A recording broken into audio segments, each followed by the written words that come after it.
Hey folks, welcome back to Three Barrow Farm. Today I'm inside because it is a very hot day outside and I've got some catching up to do inside anyway.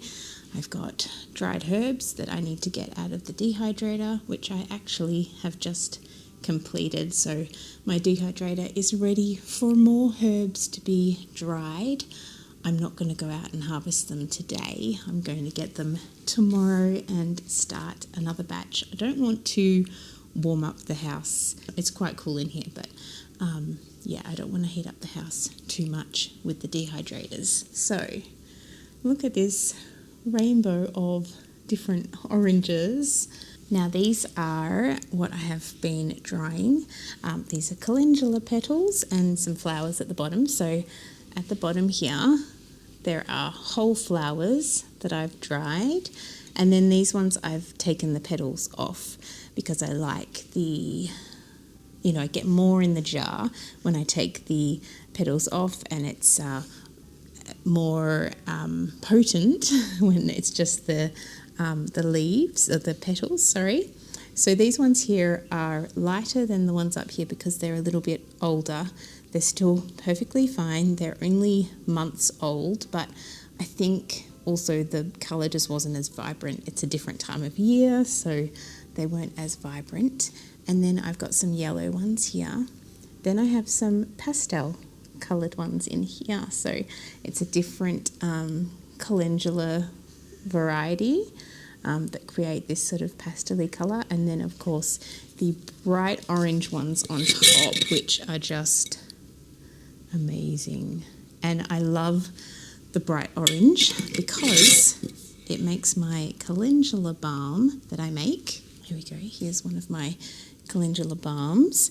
So it makes these nice and orange. It's probably not coming out as orange as it can get, but yeah, I love it. I love it. I love how the orange comes out in the balms. So I make a lot of different herbal balms and remedies, and I do make them for ourselves, but I have extras and I put them up in my shop, and I shall link below the shop. I have my prices are very reasonable because it's just my extras that I make, but also I'm still learning about herbalism, and relatively new. I mean, I've been making calendula balm for years and years and years, but I'm still perfecting everything, and I think the balms that I have up in my shop are just perfect for what they are required for. So calendula balm is great for so many skin issues, and just dry skin in particular, but you can put it on eczema and sort of sores and things like that, not open gaping wounds, although it probably wouldn't cause any issues if it was a little bit gaping. Like sometimes my kids will get like scratches from the chickens, and the first couple of days especially because it's from their feet and they're standing around in the poo, we will wash it immediately, and then we will treat it with an antibacterial ointment or something, and then we will start using the calendula balm to heal it. So calendula is fantastic, and you can also use these in tea as well. So I do keep some for tea, but this one I'm going to be filling with oil again to make more calendula balm in the new year. So I let it immerse for many months, at least 6 weeks, but I like to leave it as long as I can to get that orange colour, because I really feel like it's just getting all those benefits from the petals if it's in there for a long period of time. So what else am I doing today? I will be filling this up. I have dried some lavender. I make these lavender sachets, and I also sell them on my online shop, but we use lavender a lot to keep the moths away in our clothes and keep things smelling nice as well. I love lavender. It is one of my favourite things to grow, and I'm a little bit disappointed this year because the harvest is very small. Here's some of the lavender that I harvested this morning. So this is the most fragrant one without being too overpowering. There are some lavenders that are, I think they're the Portuguese lavender, and they're used for perfumes and things like that, and they're quite potent, and the smell it doesn't sit with me as well as the French lavender. So I also gravitate towards French essential oil, which I use in my calendula balm and a lot of my balms, just because it's just subtle and lovely and calming. And this is the French lavender. And then there's the English, which is not as potent with its smell. So this one I love, but if you're after a really potent lavender, the Portuguese one is the one you're after. I've got another video, I think, on lavender, and I shall link it below and up here somewhere. I did it last year, I think, and it's all about me harvesting and using the lavender, I believe. But yeah, this is just beautiful, and you can sort of see some of the flowers coming out, and you just want to pick the lavender before all of the flowers come out, so you can keep all of that scent in there. So I'm going to dry this. I'm going to, you could hang it upside down, but we are currently in a bit of movements around in our house and renovating. We're doing the kitchen. So I've got all my plants where I would have a little drying rack along this bench here, because I've had to take all my plants out of the kitchen. And so, I don't have room to hang it upside down because there's no space. So I will put it in the dehydrator and dehydrate it, and it, works really well. I dehydrate all of my flowers and herbs at 35 degrees. So it's generally the lowest setting you can put it on in your dehydrators. So I'm going to go and pop this in the dehydrator, but let me show you what else I have gotten out of the dehydrator today and what else I'm doing. So I really need to do some more tinctures. So I've got all of these containers here to make some more tinctures. I've got this self-heal, which I grew last year, which I want to make into a tincture, because the self-heal plant is basically, it says it in its name, it is really good for lots of different healing purposes. So I want to make some of that. I also have some leftover chamomile from last year. I have got 2 other little jars this size full of chamomile, but I'm keeping that for tea. So I wanted to make a tincture out of this, so I will transfer it to one of these small jars, and I want to make a tincture because I want to make sure that during this really busy time I'm getting plenty of calming night's sleep. So I'm going to do that. I've also got this comfrey that I have dehydrated. I need to put some oil in here to do another oil infusion of comfrey. I have lots of comfrey and plantain balms in my shop. This is so good for healing your muscles and bones and tendons. It's just really good. And with the plantain that I've added too, it's great for burns and bites and those sorts of things as well. But I generally just do a plain comfrey balm, so it was different for me to do a comfrey and plantain this time round. So this one will just be for a comfrey balm when I have to, when I'm needing to make another batch. And I just have to mention, with the comfrey and plantain balm that I have in the shop. I have had the worst pain in my elbow, so basically tennis elbow, from all the leaning and weeding and pulling and everything that I do. It really hurts in here and up here, and I've been putting the balm on my elbow, and I am so very impressed with how it has helped heal that pain, and I rarely have any feelings of pain anymore, so I'm really impressed. If you have pain like that, I'd give it a go. It's really easy to make your own comfrey balm. If you have comfrey, which most of us do, most of us gardeners have it, you can just dry some of the leaves. It is best to pick it before it flowers, so there is that sort of short moment where you can pick it. If it has flowered, just pick all the small leaves, because the large ones can be quite potent and too overpowering. And just be careful with regards to like healing bones.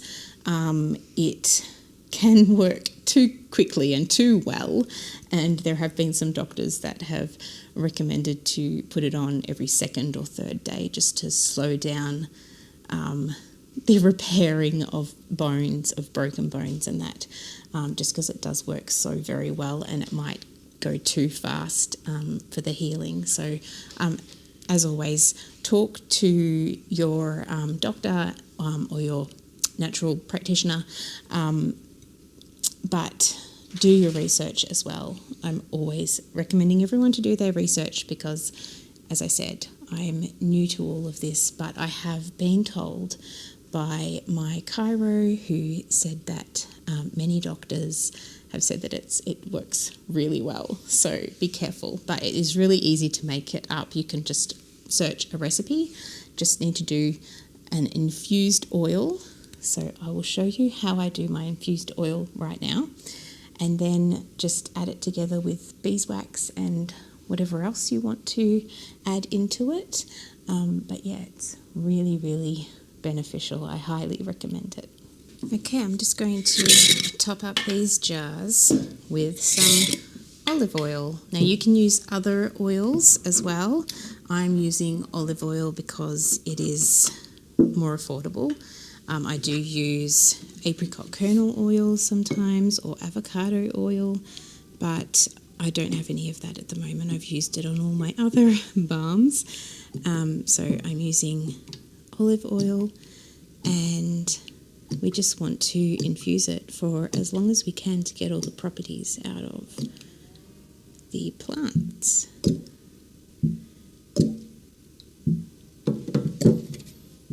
We also want to make sure that the leaves are immersed in the olive oil, so we want it to all be covered by the olive oil.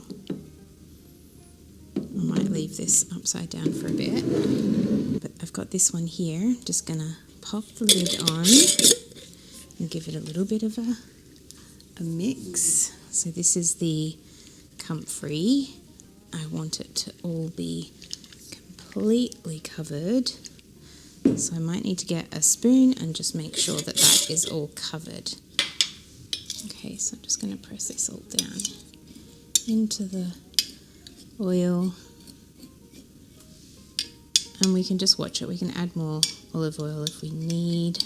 We just want it to sink down and stay under there, so that should be fine.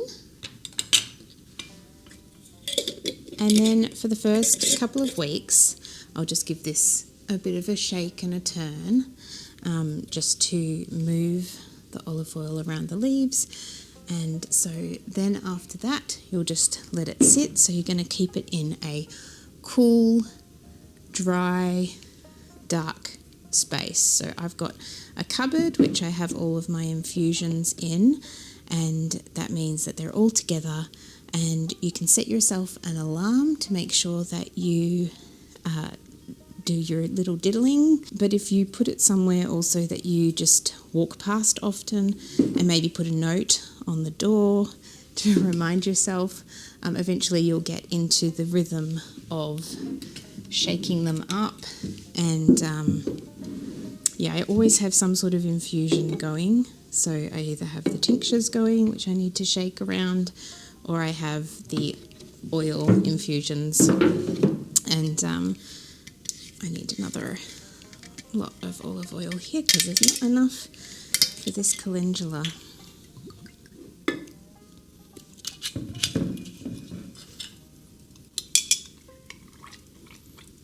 I'm just trying to get rid of the bubbles, but I'm going to give it a shake up as well. I'm probably going to need to add a bit more in, but I'll just give it a bit of a shake.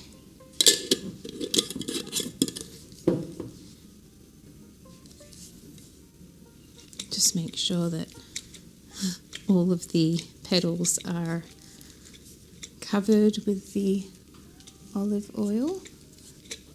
It's all the way down to the bottom. And then I'm just going to add a bit more on top.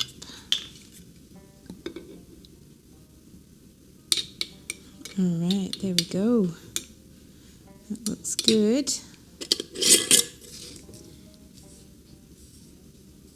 And don't forget to write the date. So today is the 23rd of November.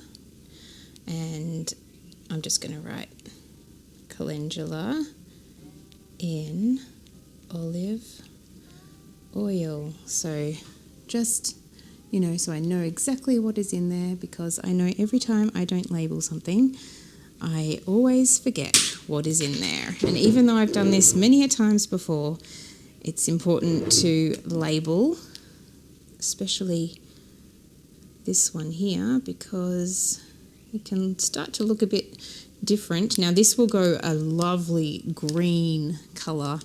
It just turns out so lovely and green. So we've got comfrey in olive oil.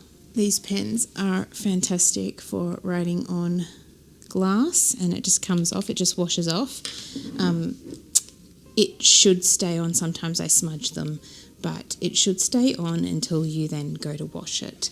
I do find sometimes I smudge them, but I've found this way of labelling just so much easier.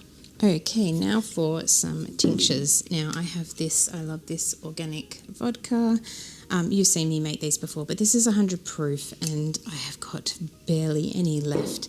I'm not going to use that today because I like to use it for things that I might like gift to people, just so I know that it's not going to go rancid at all. Now, it probably won't, but this one has more water in it, so it is 37.5% alcohol, whereas this one here is 50% alcohol, so it has less water content in that one, but I'm going to use this today. You could also use brandy as well. What's the alcohol content of this? So this one's 37%, so it's probably the same equivalent as this vodka anyway. But some people like the taste of the brandy better than the vodka. So I've got my self-heal here, and I've got my pen close by to label everything because, again, we forget what we put in. I'm just going to put a little bit in here. And again, we need to cover the herbs. You've seen me make tinctures before. I've got other videos where I've made tinctures, so I'll just run through this quickly, but I'm going to make a small batch of that. And now I also need baking paper. So I pop a little bit of baking paper on the lid, so then before I put the lid on, so then this doesn't, well, you can see this one I've used turmeric before. I might grab one of the other lids and I might do another turmeric one with that lid. But yeah, this keeps it from rusting if you pop a little bit of baking paper in between the jar and the lid. So that is all good to go. I'm going to shake this up for the next 2 weeks, keep shaking it, and then let it sit for at least 6 weeks if not longer, and then I can drain it off through muslin or cheesecloth, and it'll be ready to take just, a drop or two a day as needed, or, when you need healing, if you're sick. I'll have to look up all the benefits of self-heal, or you can look it up, but there are so many benefits, so many. So this one is self-heal, and it's the 23rd of November 24. And I don't bother putting that I've got it in vodka, because I only use either vodka or brandy, and brandy already has a colour, although now that I've said that, this will end up green anyway, because it's a green plant. But yeah, I haven't opened up this bottle yet. I haven't used it, so I know that I've got it in vodka, but you might want to label that you've used vodka. All right, now I'm going to grab another jar. So I'll see this one has had something green in it. That's all right. We're going to do the chamomile. All right, and then I'm going to pop the vodka on top. This one's going to rise to the top a bit, so I need to give it a good shake to get those flowers to sink into the vodka.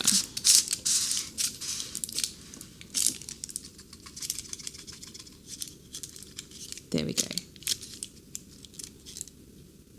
So this one is very obvious what it is, but still I'm going to write it down.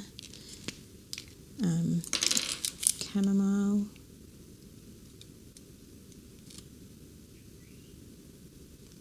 (23rd November 24). Oops. Little bit of vodka was coming out of the lid there. Days. It's all right. Oops, and I've smudged.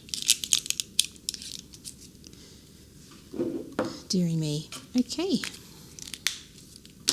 So I'm going to go ahead and do a few more tinctures to pop with these, because I've run out of things like the turmeric. So I need to do a turmeric one and a ginger one. I'll do a ginger one as well. So I just use the roots for turmeric and ginger. And I might do another thyme one as well, because that's great for sore throats. I've not gotten sick this year at all. So, and this is my first year using all the tinctures religiously every day to keep my health up. So I think it really works. Okay, so one other thing that I'm doing on this hot day and staying inside is I'm going to clean up this garlic that has now dried. I've got another batch of garlic that I need to pop out for drying. So I harvested this yesterday. So I need to clean up these and chop off the ends, plait them all up together. And that's what I'm going to do today too. So there's plenty to do inside when it is a hot day, and then when it gets a bit cooler later, I will go back outside and plant some more seeds. I'm just planting as much as I can at the moment. Okay, and lastly, I just wanted to show you my Greek oregano that I have dried. I filled a whole container with what I harvested recently, and I'm reusing a jar that I've used. I filled it up in 2021, December 2021, so there's the label there, and I've crossed it out and put November 24. But when you find stickers like this has gone through the wash. I washed it just in water. I tried to wash it all inside and keep the label as nice as possible, but I do like using these labels. They look really nice. But yeah, just continue to put oregano into the same container over and over again. So yeah, if you find these nice little labels, they make your herb shelf looks so beautiful with all of this. And actually I should do a tincture of oregano as well. I think it is really good for a lot of things. I need to investigate that. My tummy is rumbling. I've enjoyed showing you what I'm doing today, and I'm going to get on with pottering around and getting some things done inside. I also have lots of loads of washing happening because now's the time. Today is the day to get everything dry within seconds, really. Like as soon as you hang it out, it's almost ready to be brought back inside because it's 35 degrees out there, and then we'll have some rain next week, which will be fantastic. So hopefully I get all the washing done, and then it can rain as much as it wants to. I'm so looking forward to the rain. Enjoy your garden, my friends, and I will see you next time. Stay cool. Bye.